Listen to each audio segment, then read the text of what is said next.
and welcome. Tonight, opposition leaders gather in Gusau, Zamfara State to resolve to stand firm in defense of democracy. Call for urgent action as concerned leaders demand presidential response to killings.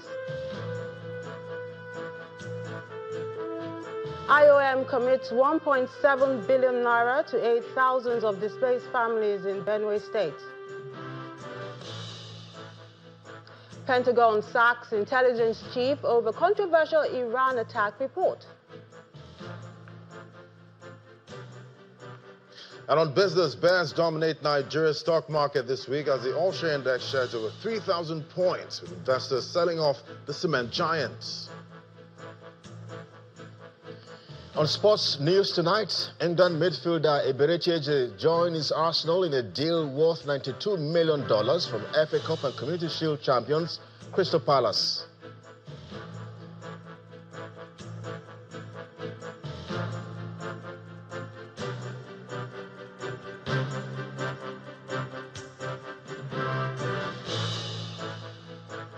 State governors elected on the platform of the People's Democratic Party, PDP, have reaffirmed their commitment to defending democracy and preparing the party for victory in future elections. The resolution was contained in a communique read by the chairman of the forum and governor of Bauchi State, Mr. Bala Mohammed, at the end of its 7th strategic meeting in Gusau, the Zamfara State capital. Thank you very much for this. This is the third meeting of the People's Democratic Party Governors Forum this year, holding at the Government House, Gusau, Zamfara State. In attendance are governors of Adamawa, Bauchi, Bayelsa, Osun, Oyo, Taraba, and the host governor of Zamfara State. In his welcome address, Governor Dauda Lawal described the meeting as a show of unity, resilience, and shared commitment to advancing the PDP and Nigeria's democracy. We're all here to discuss very, very important and critical issues that affect our party and discuss the way forward, how this party will be stronger and stronger so that we can face the challenges ahead of us before 2027.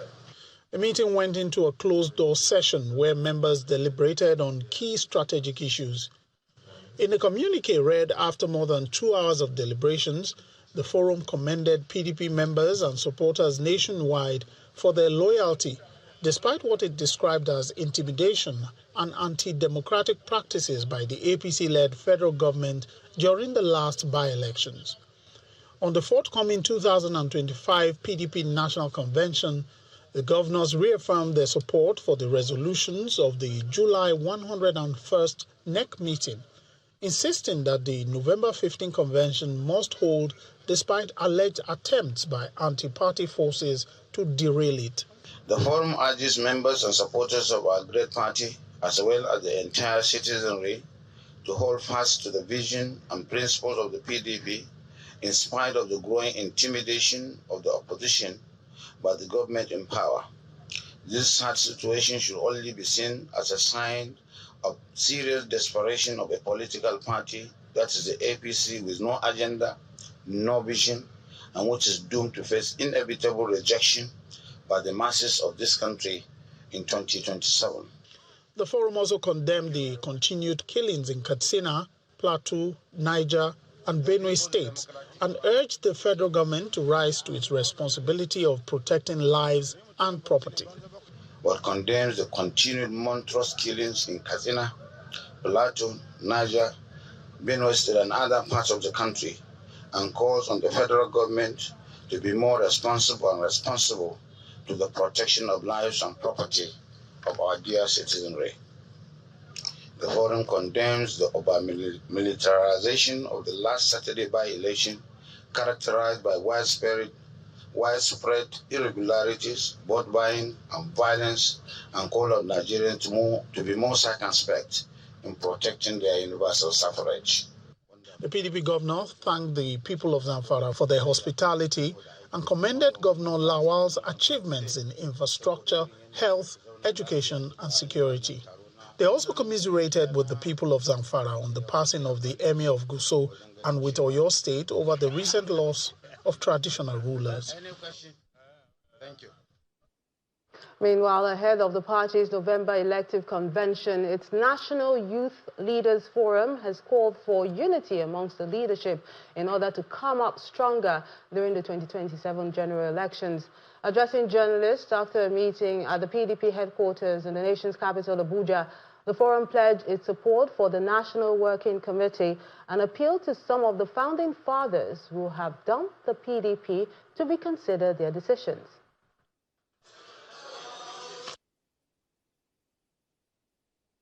We are impressed by the way we see the last meeting. We are impressed, we as a youth, the way we see the numbers, the caliber of people that attend that next meeting. We have hope and are sure that the PDP is still alive and strong, and we will work together along with the National Working Committee and other organs of the party to see that we rescue this country 2027 by God's grace. We appeal to our elders' statement and patriotic Nigerians who have left or are contemplating leaving the party to reconsider their decision. As the active machinery and dominant force among the electorate, that's youth, we believe that the party, the PDP, remain a strong and bearable opposition, capable of uniting and rescuing our beloved country from its current challenges, hardship, and undirected governance under the ruling party. We extend our appreciation and gratitude to National Working Committee, NWC, led by Ambassador Ilyasu Umar Damagu, for standing firm with the party during this trying time.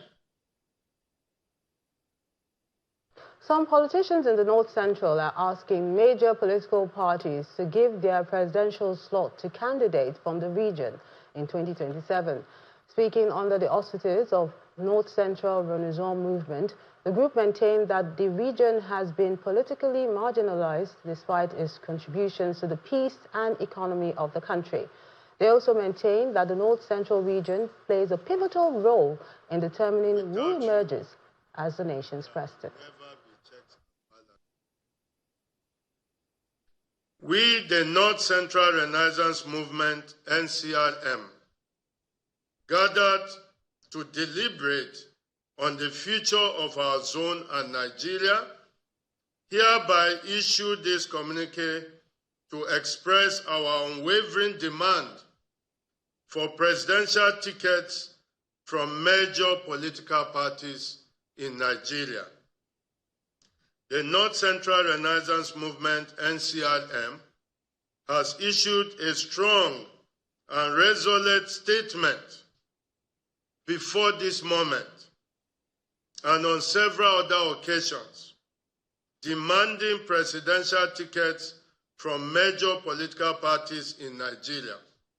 The movement asserts that the North Central geopolitical zone has made significant contributions to the country's economic development and unity, and therefore demands the principal position of President of the Federal Republic of Nigeria in 2027. The zone embodies the spirit of inclusivity that Nigeria aspires to. As a geopolitical and cultural bridge, at the same time sharing identities with both North and South.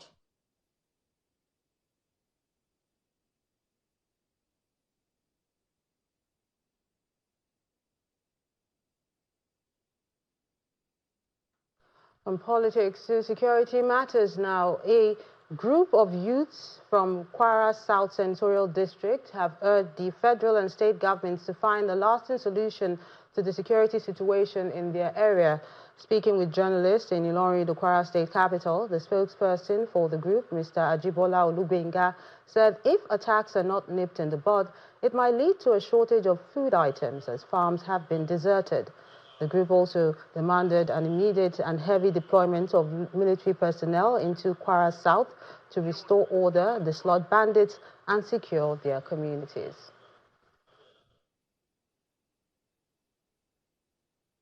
Our communities are under siege from bandits, terrorists, and heavily armed gunmen who killed, mauled, adults, and destroy without remorse. Yams are being grown, cassava are being grown, soya beans, seed.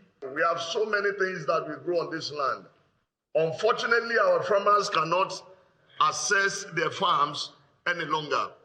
And you see, so many of us, we get food from this axis of the state. Unfortunately, because of this menace, we don't have access to the farms any longer. And if that continues and not curtailed, you can be sure that food security that the federal government is talking about will not be achieved. And that is why we are crying out that the federal government to come to our aid to making sure that these bandits and terrorists are wiped off our land. This menace started, in fact, from Ekiti local government, where it came from. To the glory of God, we were thinking that all is over, not knowing that they will now use our Ifelodo local government and is seen as a base now.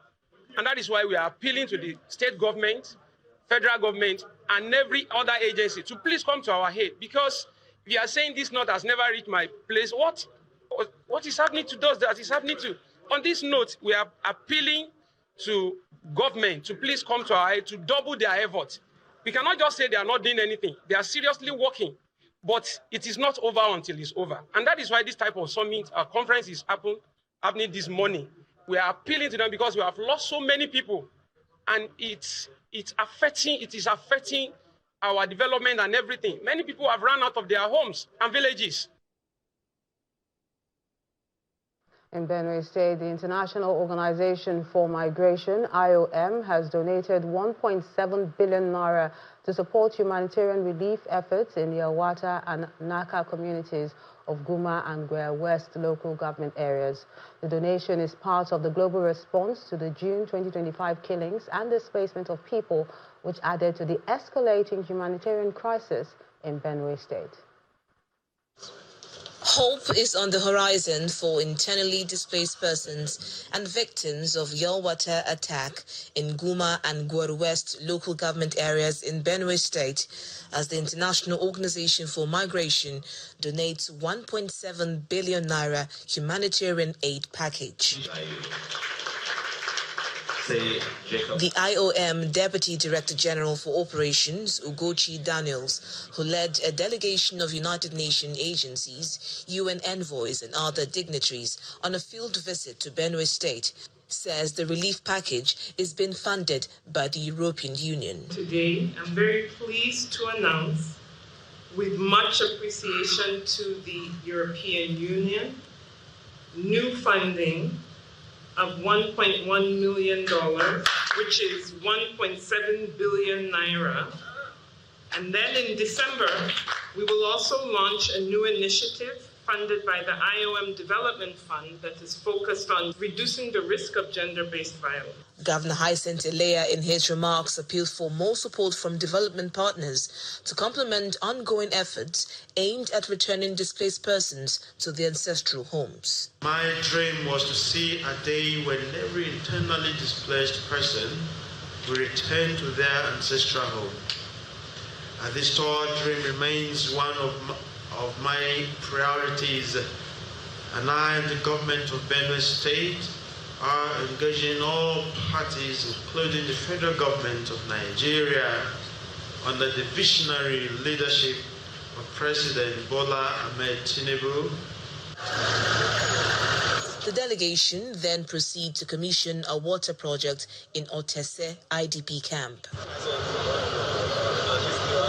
At the Guma Mega IDP camp, the delegation make assessment of the living conditions of the IDPs, as some of them appealed for a quick return to their ancestral homes. There is no any place like home. No matter if people are feeding us way to that place, we want to return back home.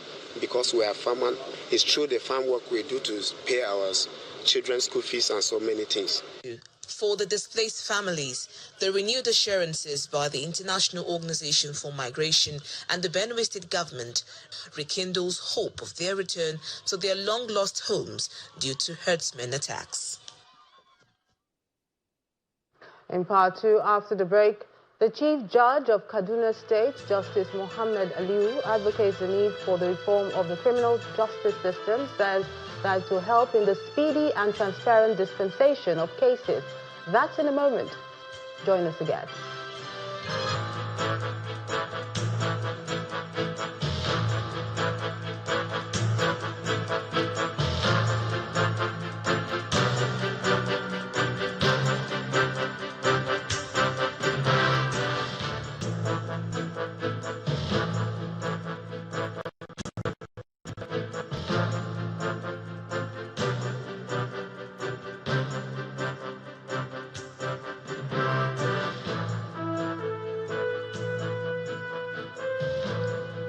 If you just joined us, you're watching the news at 10 live on Channels Television. A quick recap of our top stories. Opposition leaders gather in Gusau, Zamfara State, resolved to stand firm in defense of democracy. Call for urgent action as concerned leaders demand presidential response to killings. IOM commits 1.7 billion naira to aid thousands of displaced families in Benue. And Pentagon sacks intelligence chief over controversial Iran attack report.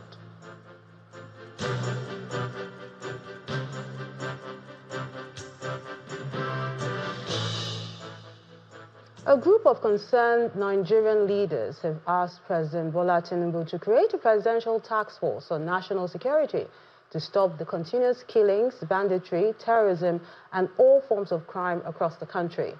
In a statement jointly signed by members of the group, drawn from the 6 geopolitical zones, they lamented the heinous killings of innocent Nigerians and displacement of citizens in Benue, Plateau, Zamfara, Katsina, Borno, Yobe, Adamawa, and other states. According to the group, the challenge is not ethical but systematic. We must lift the veil of stereotypes and deal with the truth. Criminals come from every group. Justice must be blind to identity. On the way forward, the group proposes urgently creating a presidential task force on national security with extraordinary powers and a clear mandate to coordinate and execute emergency measures to halt the violence. The group further called on the presidency, the National Assembly, governors, traditional rulers, religious leaders, security chiefs, civil society organizations, and every Nigerian of conscience to rise and end the carnage. The Plateau State government has been encouraged to increase funding for nutrition programs as child malnutrition remains a silent emergency across the Plateau. The appeal came from the United Nations Children's Fund, UNICEF, during a training for journalists in Jos, the state capital. Participants were taken to primary healthcare facilities to see firsthand the impact of exclusive breastfeeding and complementary feeding on child survival. At this media training in Jos, the United Nations Children's Fund engaged journalists on how to use advocacy and reportage to amplify the voices of mothers and pressure the government to invest more in nutrition. During field visits to primary healthcare centers, parents and nurses highlight the life-saving benefits of exclusive breastfeeding and proper complementary feeding. Something like tamba. I can do tamba. I can make pap by myself. Ground crayfish and be adding into it to make the baby bones to be strong. Then I can be giving her vegetables, and acha.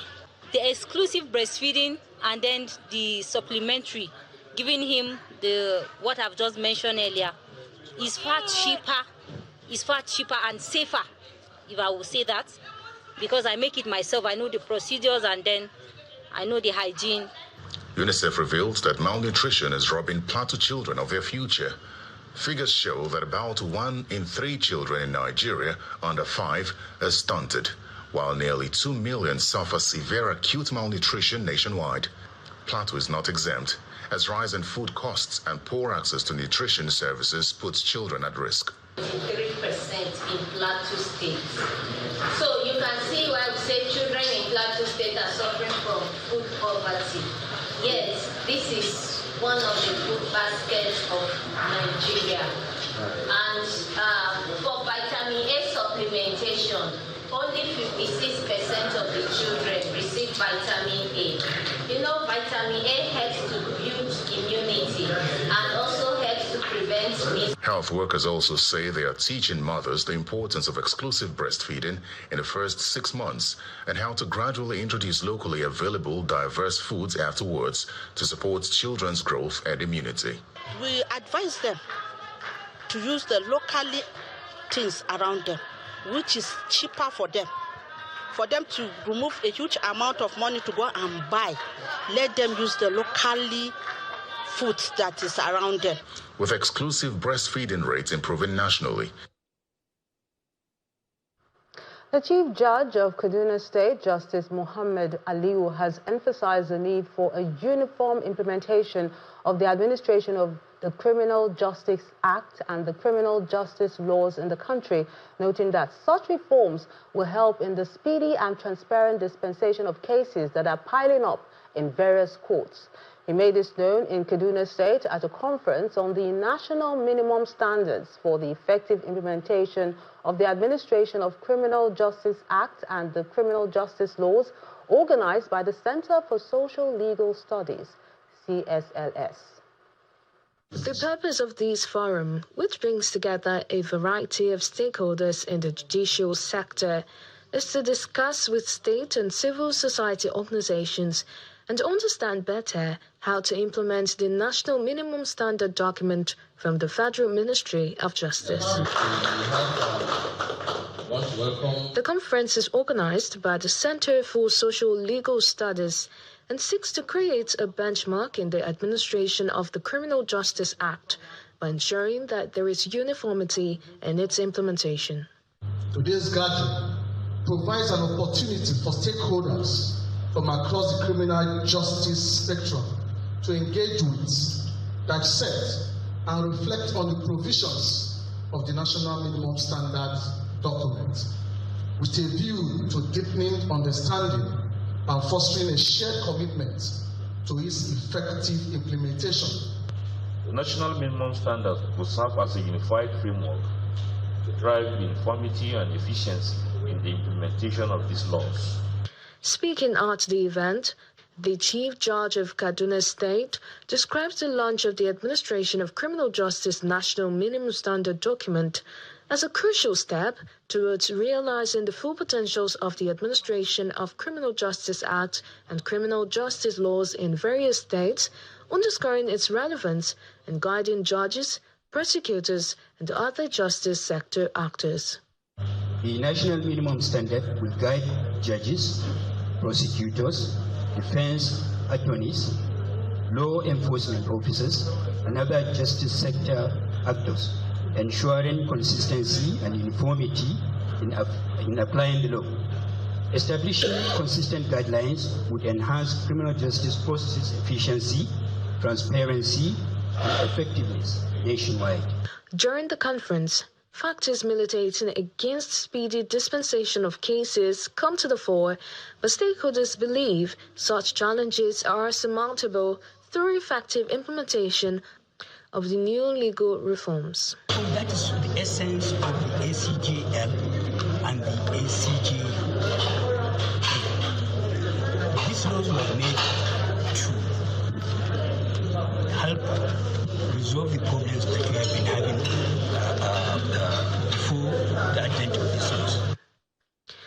The takeaways from this event are that the launch and effective implementation of the Administration of Criminal Justice Act and criminal justice laws mark a significant milestone in the collective journey towards a more efficient, transparent, and just criminal justice system in Nigeria.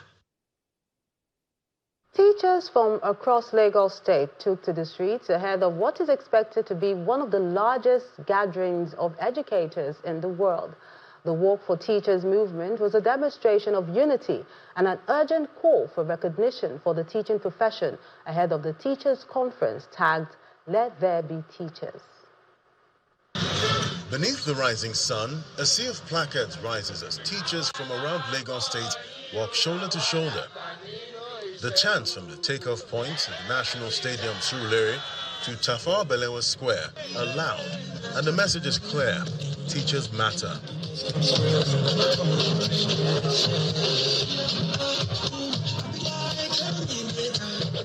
From the convener to the organizers, voices here speak of challenges far beyond the classrooms. Today, teachers are gathered to show to the world that we are changing the narrative. There cannot be quality education without the teachers. No nation rises without education, and there cannot be education without teachers. This is ahead of the Let There Be Teacher Conference that is coming up in September. And then we are, bringing our voices together to prove that we matter in this country and beyond, right? We are the future builders, and so we are taking our rightful position. The vice chairperson of the National Union of Teachers, Kolawole Adeyinka, intends to use the walk to press home a point that's been brewing among educators for years. The stigma that don't be a teacher, that time has come and gone. Let us tell our children that are eligible to pass knowledge to join the teacher's forum. Is the best profession in the whole world. Even if we are not enumerated the way we ought to be, but then it's the best. So we are proud to be a teacher.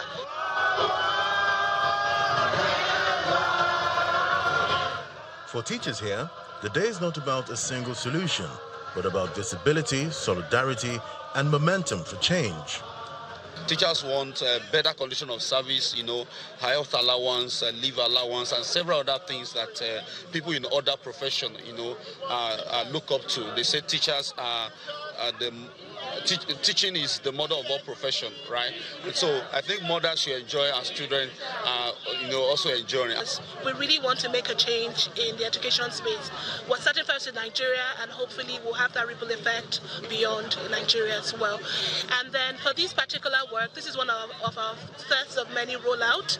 We want to sensitize the audience, our environment, let people know that something huge is going to happen next month. One walk may not resolve decades of frustration, but it amplifies one truth. Teachers deserve more, and they're refusing to be invisible.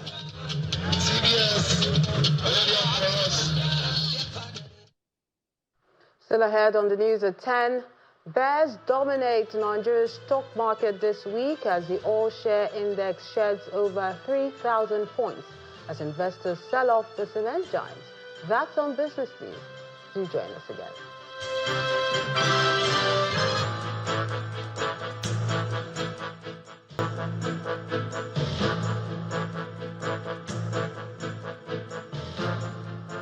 Welcome back. The Petroleum and Natural Gas Senior Staff Association of Nigeria, PENGASSN, has pledged to continue to make positive contributions for the country's advancement, not just in the energy sector, but through corporate social interventions. Speaking at a dinner and awards night ceremony to end this year's Energy and Labour Summit, the association's president, Mr. Festus Osifo, said that the motivation behind the National Secondary School Essay Competition and PENGASSN Foundation are just a few examples of how they intend to pitch in.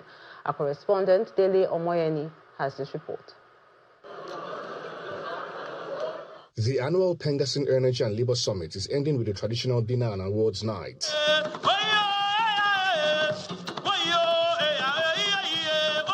Following 3 days of brainstorming and strategizing, the president of the association uses the relaxed atmosphere to unveil some interventions by the body. We are going to also showcase some of the interventions that PENGASSN Foundation has made since inception. Because we truly believe that happiness is not about where you have enough and you keep it to yourself alone. But true happiness comes when you put smiles genuine smiles on the faces of other people.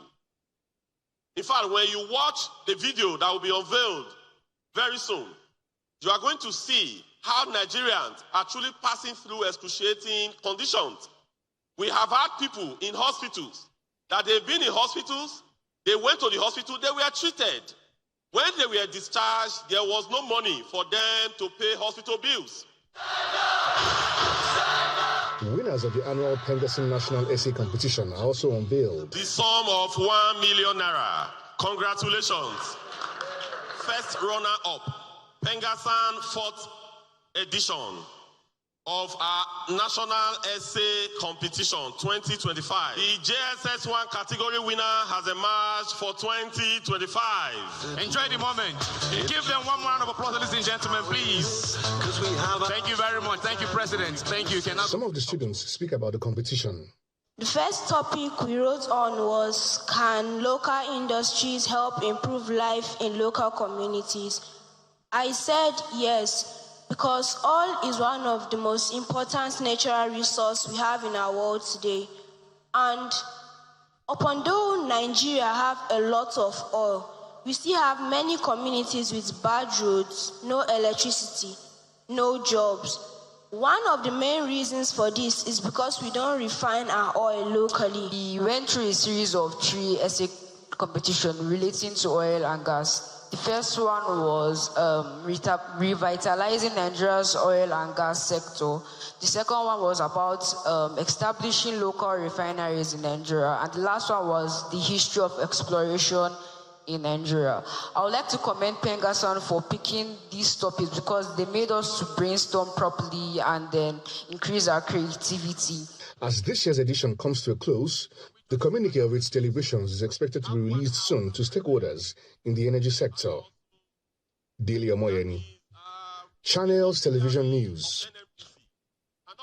Over 50 electric cars and tricycles have been distributed to 100 vulnerable youths as part of the Nasarawa State Government's empowerment scheme. During the exercise in Lafia, the state capital, the governor, Abdullahi Sule, said the initiative is aimed at tackling youth restiveness and unemployment.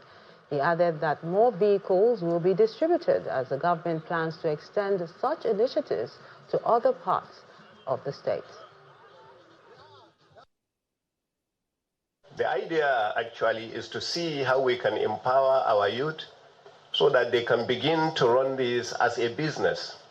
There are a lot of other people who come in running tricycles that may not even be as equipped as this.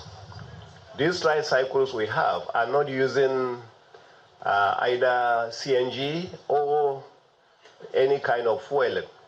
Instead, they are actually using electric. And we, on our own part, at the state level, have already built the charging center inside the secretariat.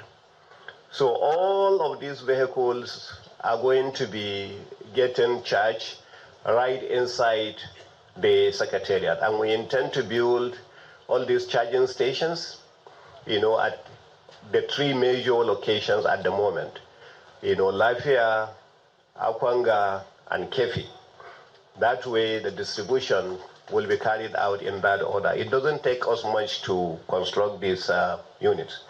So the idea now is to empower them so that they can use them as a business, rather than just that. Now the difference with these, I'm sure once you begin to have passengers in these, most people are not even going to go into the other ones because these are air-conditioned tricycles. In Abia State, some youths have called on the federal and state government to urgently equip them with tools and knowledge to maximize their leadership potentials. Speaking to journalists at the Boardroom Summit in Umuahia, the state capital, the convener of the youth program, Mr. Kelechukwu Godfrey, said the event tagged Building Tomorrow's Economy Today is a call to action for government at all levels to forge a new path by giving them technology, finance, and entrepreneurship programs.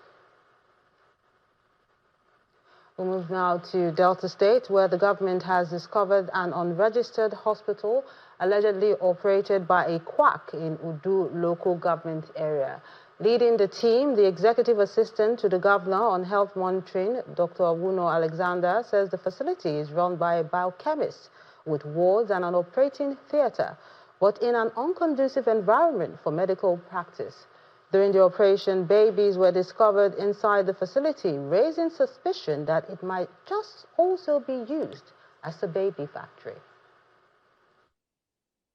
This is a health facility, Blessed Gifted Clinic and a hospital that is not registered. It is not registered, and not that it's not registered, the person who is running the place, the lady in question here, is not even a health worker. She's a biochemist, and she has been running this, treating people, taking deliveries, having surgeries in this place.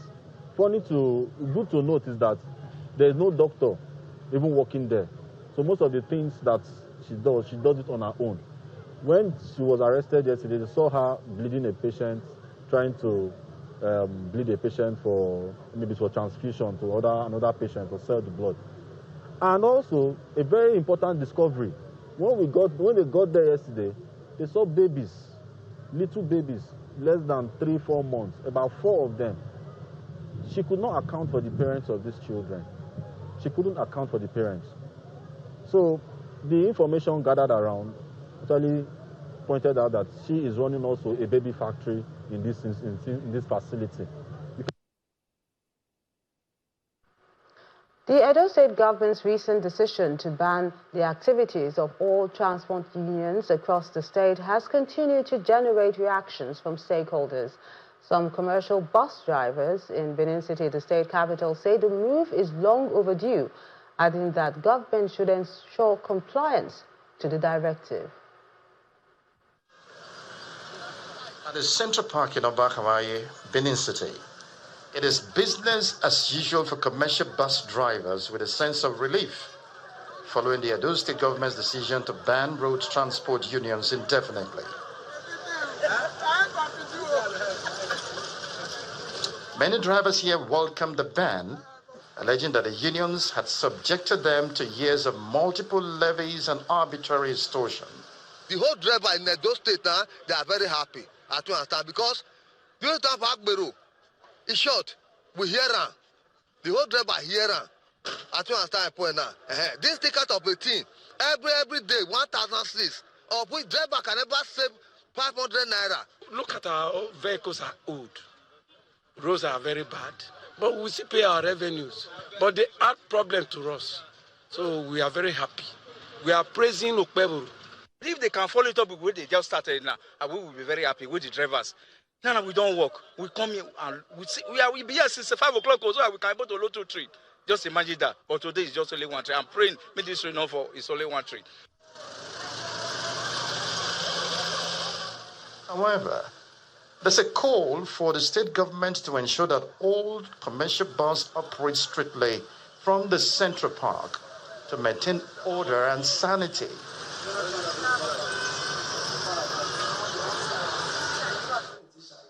Reacting to this development, the head of the Edo State Transport Authority, Olegbe Henshaw, explains that special agents have been deployed to monitor compliance. He adds that a new transparent revenue collection system will soon be introduced. We have transport monitoring units under this office. We may not be loud and noisy, but we are doing our work quietly without any problem. So that is what we are doing. This office is interfacing with various parks. Ensure there is peace in the various parks. Ensure that there is orderliness in drivers carrying out their daily activities. Pending when what we are putting on ground in terms of revenue collection is fully activated.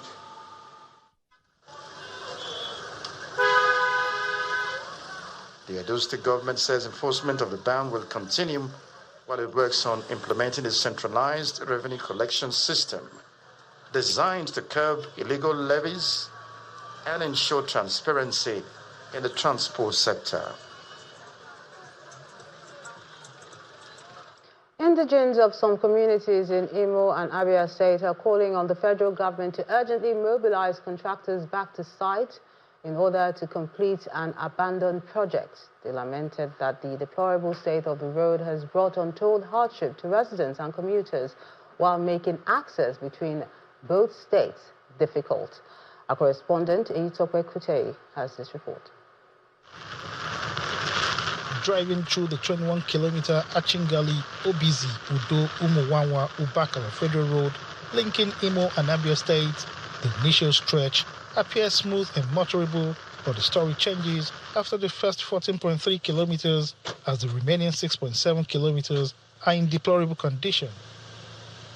With the worst section around Udo, a border community between Imo and Abia, where deep gullies and erosion sites have literally cut off the road. In Umuwanwa, the situation is more painful as gully erosion has not only severed connectivity but also threatened homes, livelihoods and farmlands.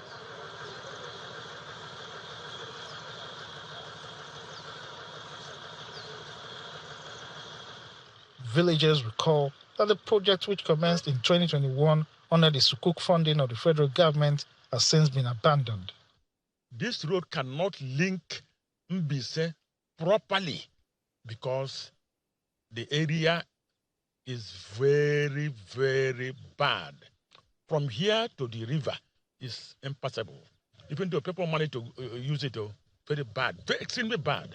If you go direct to that gully, you will see oil pipeline there exposed. And that one alone is a danger to the community. So we have been pleading. Administration comes, administration goes, but we have faith in this administration because they have started doing something. We believe that federal government, they still have what to do for this community. This road has been on for the past 20-something years, and we believe that under the administration of President Tinubu, as a man who has the interest of the people, he should come to our aid. The contractors accused of abandoning the site pointed to funding challenges as reason for stalling the work. What the people are lamenting is not our fault. Following our procedure, we learned that we have been delisted from Sukuk funding. And for us to tackle major challenges on the road, especially the gully erosion at Umuwanwa, huge funding is required, is a big issue because of being delisted from Sukuk by the client, which is the Federal Ministry of Works. So that has put us in a difficult situation to continue the project. For the community, the completion of this project is not just about infrastructure, but about reconnecting communities, restoring livelihoods, and reaffirming government's commitments to the people. Eitope Kutei, Channels Television News. Time to find out what's happening in the world of business. Laddie Williams has the details.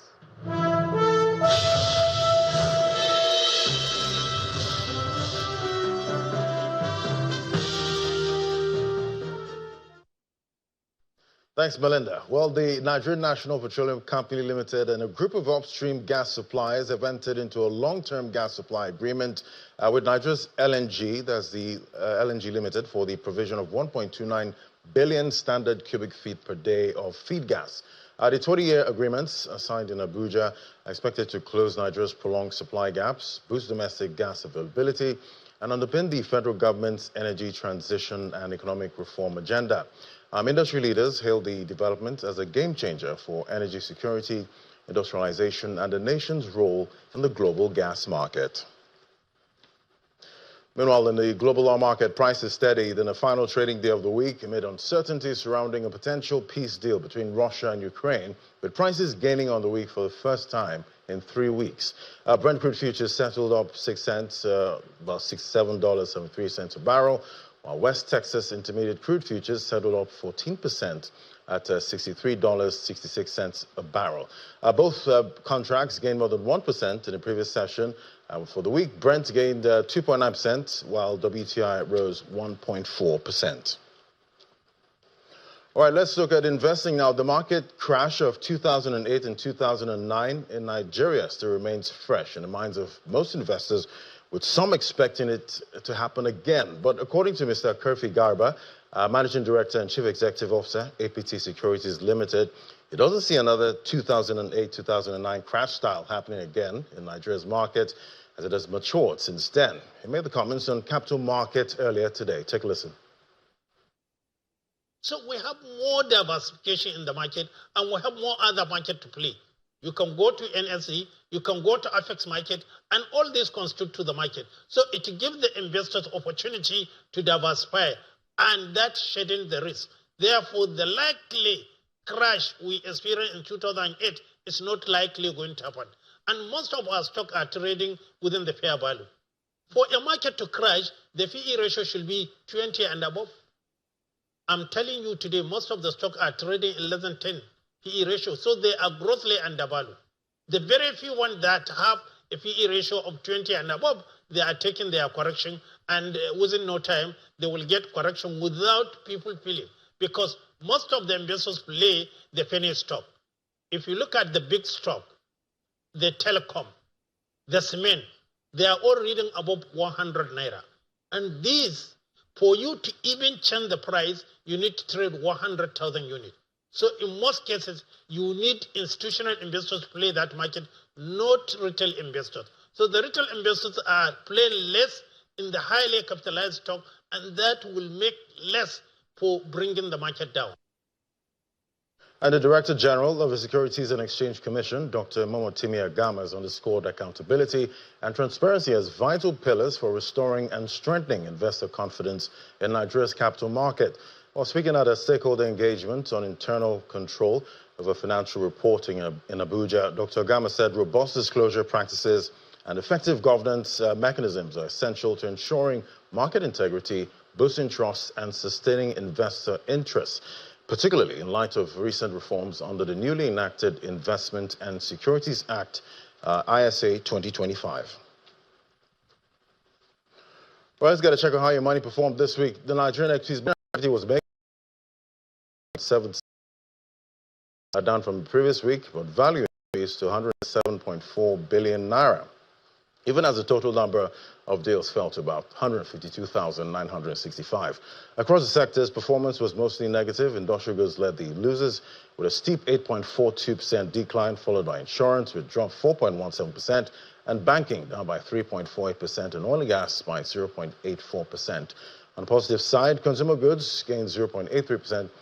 Now to the top movers on the gainers chart, we see Hassan Lars & Company led with a 20.83% jump to 2.90 Naira per share, closely followed by NCR Nigeria, up by 20.69%, and Nigerian Animalware, which advanced by almost 19.5%. Meanwhile, Thomas Wyatt Nigeria was the biggest loser, shedding nearly 19% to close at 3 Naira.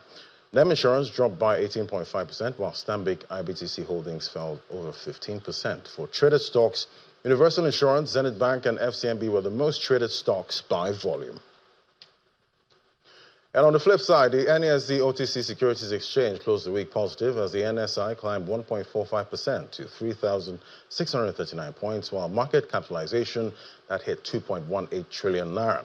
Activity was mixed. Volume surged by over 51% to 107.43 billion units, but value dropped by 65% to 384.11 million units, while deals fell 31% to 122 transactions. Top gainers were CSCS, up by 10%, Mixer Real Estate, up nearly 10%, and Food Concepts, up 3.5%. We see UBN Property dropped 9.5%, Air Liquid fell 9%, and Friesland Campina Wamco lost less than 1%. The most traded securities were Purple Real Estate Income, Industrial and General Insurance, and IPWA. All right, that's it for me on business. Back to Melinda with the rest of the news at 10.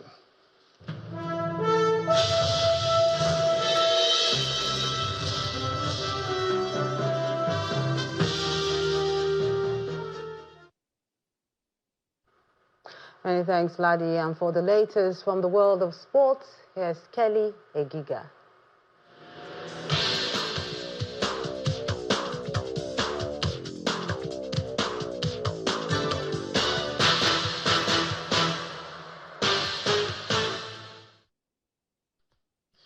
Many thanks indeed, Melinda. In the world of sports, Nigeria's Abdul-Jabbar Adama has clinched the silver medal in the men's 50 meters butterfly at the ongoing World Aquatics Junior Swimming Championships in Romania.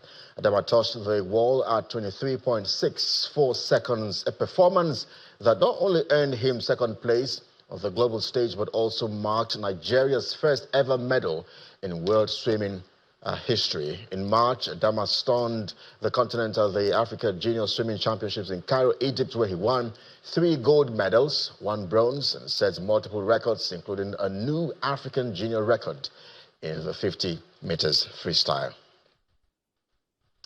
Let's check in now with results from the English Premier League. Sweden forward Victor Gyökeres has scored twice as Arsenal put 5 goals past newly promoted side Leeds United at the Emirates Stadium.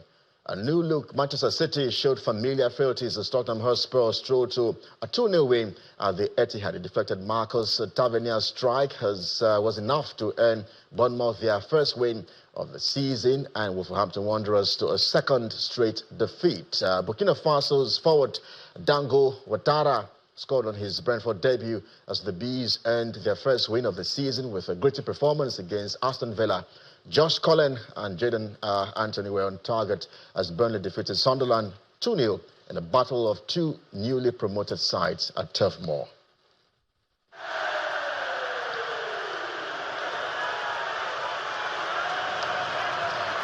Well, you're looking at Arsenal's latest acquisition. The club has completed the signing of Eberechi Eze. You see him on your screen there from Crystal Palace, with the England midfielder returning to his boyhood club. Eze has signed a 4-year contract in a deal that could be worth up to $92 million. After the Gunners scuttled Eze's proposed move to their North London rival Spurs, the 27-year-old becomes Arsenal's 7th signing of a summer transfer window as he was presented to the passionate fans at the Emirates before the game against Leeds United. Eze's signing is a further indication of Arsenal's determination to end a 22-year wait for the Premier League trophy.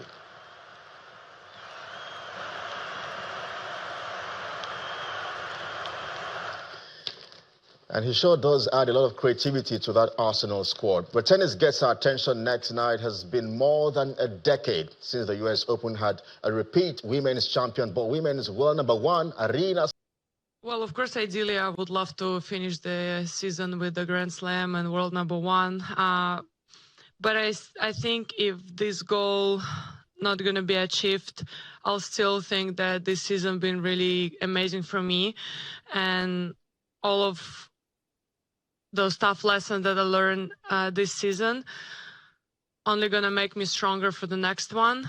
And I'll work even harder on the preseason, make sure that next year going to be only year of success.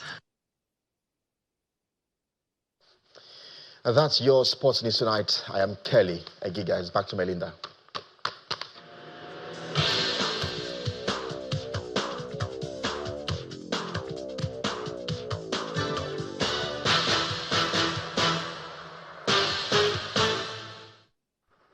Many thanks, Kelly. On the international scene, U.S. Defense Secretary Pete Hegseth has fired the Pentagon's intelligence agency chief just weeks after a White House sanction of a review assessing the impact of American strikes on Iran.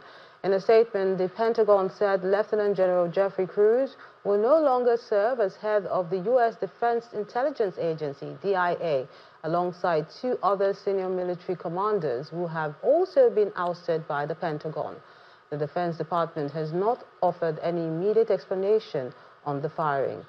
In June, President Donald Trump had strongly pushed back on a leaked DIA report that found that attacks on Iran had only set back its nuclear program by months. South Korea has confirmed it fired warning shots earlier in the week at North Korean soldiers who briefly crossed the heavily fortified border between the 2 countries. North Korea's state media called the shots a deliberate provocation, and Pyongyang has accused Seoul of risking uncontrollable tensions. The incident was made public as new South Korean President Lee Jae-myung departed Seoul today for a visit to Tokyo and Washington. Pyongyang has upped the ante in recent weeks, with leader Kim Jong-un's sister rebuffing efforts towards reconciliation made by Lee's government. And the main news again. Opposition leaders gathered in Gusau, Zamfara State resolved to stand firm in defense of democracy.